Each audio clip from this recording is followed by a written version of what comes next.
The AI action camera revolution is here. The Insta360 Ace and Ace Pro, should we even care? I feel like action cameras have we've met the limit. They all have high resolution, they all shoot 10-bit, they all have insane stabilization. What the hell is this?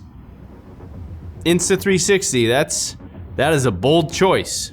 Check out the AI Warp. This works by leveraging online servers to break apart the video into frames, then reinterpret those frames with AI-generated imaging, and then back into video. Here, we're messing with the cyberpunk theme from the main page, but there are others.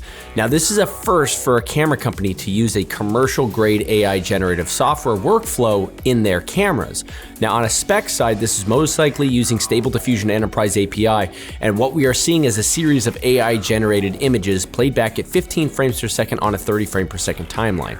Now, before your head starts to spin, Insta360 has taken the guesswork out of all of this for you with their easy-to-use prompt on the Insta360 app. Connect the camera to the app, then select AI Warp, use one of the presets or create your own with keywords, and in 2 minutes you get the footage right back on your phone, ready for socials.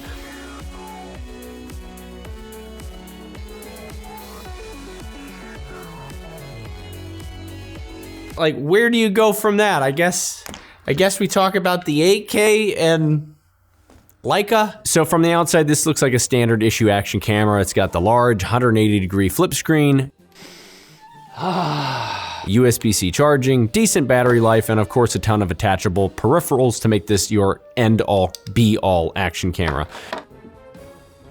This crane-looking attachment is actually kind of handy.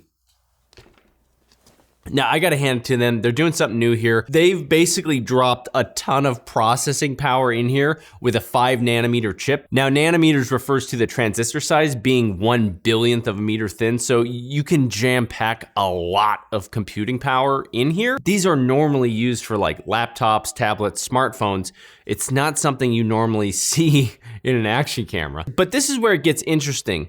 Insta360 has done something new here. They stuck a quad Bayer sensor inside. To my recollection, this is a first for action cameras, and it resembles a bit of what smartphone companies were doing a few years ago when they rolled out their 48 megapixel 8K cell phones.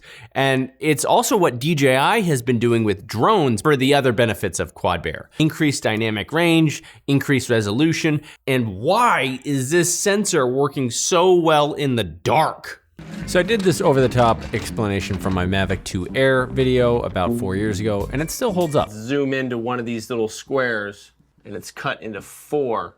This is still green, but instead of the big photodiodes, these are like super tiny microdiodes. It's now 4. Instead of 1, it's 4. They're gonna work in cluster, so the camera can either use them as 12 megapixels, or it can use them independently as 48 megapixels. And that effect allows for significant noise reduction in the debayering process. As pixels combined, you're gathering more light, making the signal to noise ratio smaller. And a quad Bayer also has the ability to operate half the pixels at one exposure and the other half at another exposure, and then combine them together so that you get better dynamic range. We're just telling one of these little micro diodes to shut off at a different exposure timing. Exposure timing is the same as shutter speed. So this could be recording image A at 1/1000th of a shutter speed, and this one could be recording image B at 1/50th the shutter speed. And you combine those two together and you get an HDR photo or video. So there is a noticeable sharpness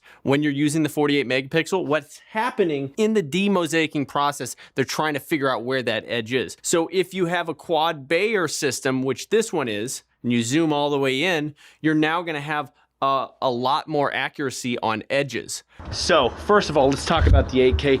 I gotta be honest with you, I didn't think I was gonna notice a difference in 8K. I noticed a difference. The 8K is sharp. In fact, we're vlogging right now in 8K D-Warp, highest bit rate with sharpness all the way down. So you're looking at the power of not just the sensor, but the Leica lens. They stuck a Leica lens on here. Now, this presents an interesting problem. They stuck a pretty fast aperture for action cameras, f2.6, but it's also a big sensor. It's a 1/1.3 CMOS sensor. And there's an interesting side effect, an optical issue. I'll give you guys a hint. I've already corrected it here. That's why my eyes are so darn sharp and the background is a little bit blurry. So I recently learned how to CAD design, which is coming in super handy in this episode. Shout out to my buddy Cliff Curtis from CK Vids, who showed me how to make my dreams come true in Fusion 360. Thanks, Cliff. I also realized I'm no longer doing these camera videos unless there's some element of me making something in them. Problem solved. I really only noticed it when we were shooting 8K, and I was like, why am I not in focus? Check this out. This is how it looks normally, and the background is now sharp focus.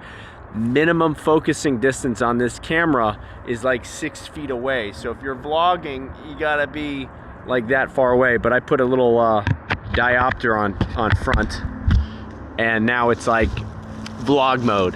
Nailed. DJI with the Osmo Action 4 has the same exact problem, and this is the problem with putting larger sensors on action cameras with fixed focal lengths and no autofocus. You have to set minimum focusing distance somewhere. If you try to vlog on this camera, you can totally do it. It's just, you need a front mount diopter. It's a really easy fix because they actually make ND filters that pop on here. So they're probably just gonna make +3 or +4 diopter that pops on there so you can vlog, and then you get that full crisp 8K sharpness. Like, it looks good. It looks just as good as my vlogging cameras. So there's a lot going on with this camera, and all hype aside, I didn't think I would notice a difference between the 8K and the 4K. I was so wrong. Okay, so here's my very scientific test. This is from about 6 feet away, and in regular 4K mode, highest bitrate H.265, we can almost make out text on line 3. Lines 1 and 2, no go. But if we switch to 8K, boom, lines 2 and 3 are very legible, and we can almost make out the words on line 1. Side by side, we can see there's a definite improvement here, and the noise is more noticeable in the 8K, but it's smaller and less blocky than the 4K.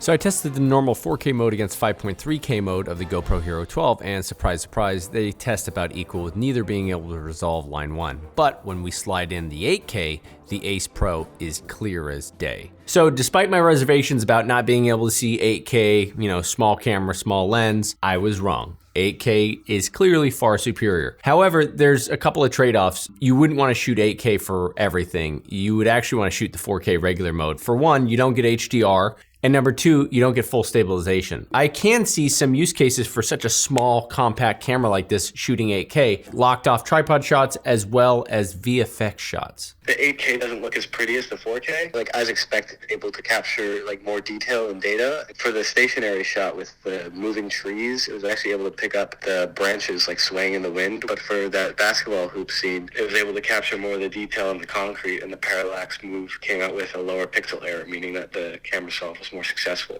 I can see a use case for a cheap 8K wide-angle camera for in a professional VFX workflow to be mounted on top of the primary camera in order to capture more 3D tracking data. You'd never see the 8K footage, but visual effects artists would be able to use that in order to extrapolate the camera movement of the primary rig, like you're shooting on a tighter lens or something. Like when we went to shoot Anamorphia 2 a couple of years ago, I had the hardest time getting some of those interior VFX tracking shots because I shot it at a shallow depth of field and I didn't shoot it super wide.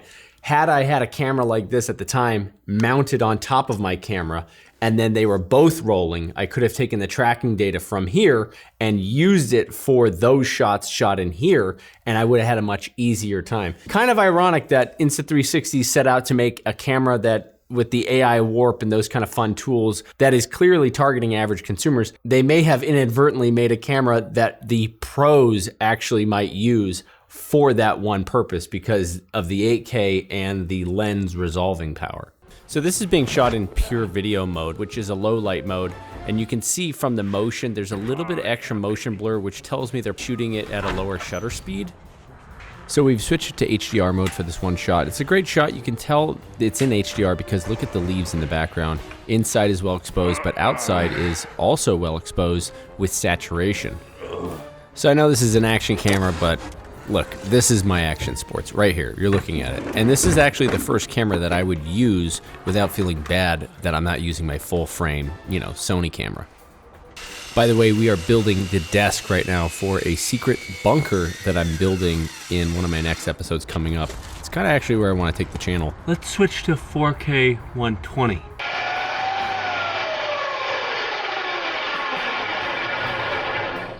My New Year's goal for 2024 is to slowly morph the channel into building more things and less of videos like this.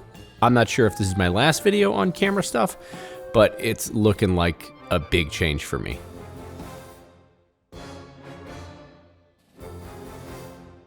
So I think the mode that I would be using the most is actually the pure video mode, because it does a damn good job of internal denoising. Now what we're actually looking at right now is that 5nm chip going to work and denoising the footage in real time and recording it to the file. So you basically, one and done, you can use this footage for vlogging or for your nighttime shots, and you don't have to process it at all. For most of the shots, it's working pretty well, but it does have this plasticky looking effect that happens when you go too strong. Take a look at these trees.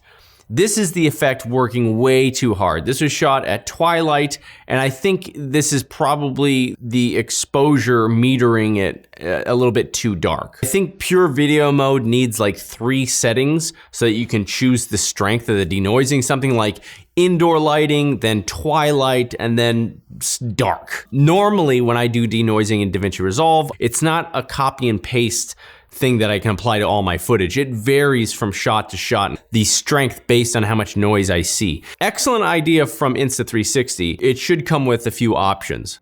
Now, pure video mode is by far the cleanest mode, but it also means detail loss, and to see just how much, I put it side by side with the 8K and the 4K HDR modes, and it's quite a trade-off. I would say it's the equivalent of downscaling to 1080p, but there are some internal sharpening and upscaling that hides the detail loss very well in other shots. So I ran some clips through DaVinci Resolve to see how much denoising is being applied, and we can see the 8K is the noisiest at 3.3, then followed by normal 4K mode at 2.2, and then we get to pure video mode at 0.6. It's really quite remarkable. What's also worth mentioning is there's a slight exposure change in pure video mode when compared to 4K. This is due to the quad bear combining pixels and allowing in more light. What I found rather amusing about this mode is the preview screen on the camera shows the insane noise that it's cutting through, but when you import the footage, that's all gone. Gotta say, pure video mode is probably the most beneficial from this. Like, take a look at this. When I pulled the diopter off, look what's happening with the background. Everything's sharpened back there, but I'm painfully out of focus. We pop this back on and suddenly my eyeballs are really sharp. In fact, denoising going on with everything, and there's sharpening. So it kind of works actually. Now this wouldn't be an action camera review unless I checked stabilization. The stabilization on all these cameras are phenomenal. So I think we're just splitting hairs here. But one thing I did notice is that regular cinematic dewarp mode on both these cameras, the GoPro Hero 12 struggled with slower, like walking shots where the Insta360 worked better. But then when you do like the full-on running shot, they're neck and neck. It's really hard to pick a winner there. They both are very, very impressive. This is the stabilization test. Here I have the Insta360 Ace, and here I have the GoPro.